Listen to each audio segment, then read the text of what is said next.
mano širdis, mano vaikė, duok man savo širdį, tesilaiko tavo akis mano keliu.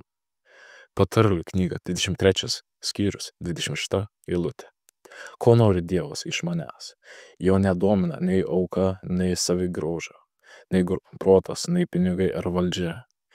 Jis nori daug daugiau. Jis nori mano širdies. Viso manęs, iki pat pirštų galiukų. Mažiau jam neužtenka. Jis pats atidavė Jėzų.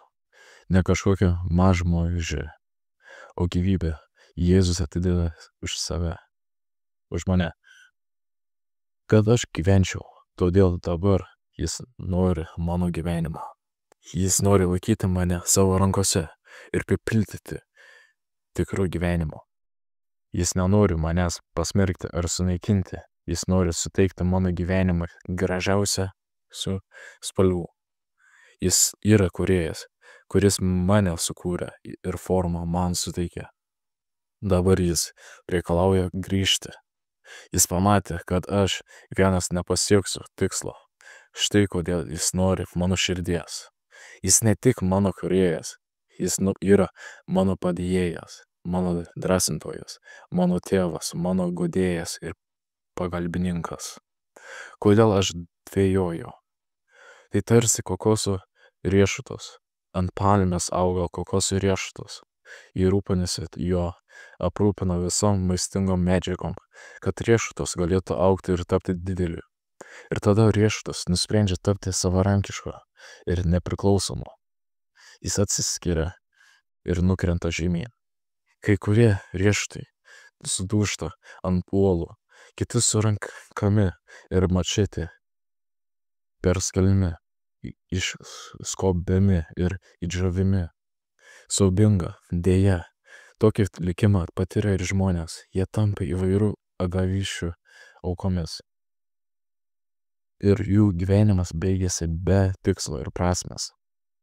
Taigi, geriau kokosų riešutams ir toliau likti kaboti ant palmės.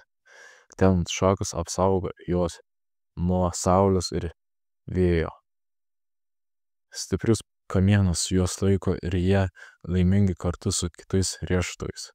Taip, ir aš noriu grįžti vėl pas savo kūrėją. Aš noriu ant jo vėl kaboti ir maitintis iš jo. Jis mane saugo nuo vėjo, saulės ir audros. Jis turi mano širdį, mano gyvenimą, mane visą. Tada aš esu saugus ir linksmai bendrauju su kitais. Mano akis tesilaiko jo keliu. Jis nori man taip gero.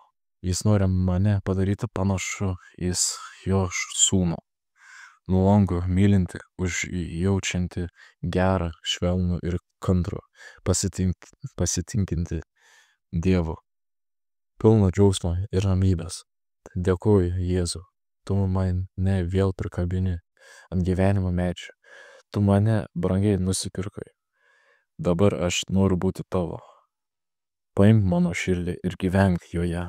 Išvalyk ją nuo visų nešvarumų, netyrumo ir pripildyk ją šventąją dvasią. Mano akis tesilaiko tavo keliu. Net jei aš ne viską suprantu, aš žinau, tu mane myli. Dėkuoju. Amen.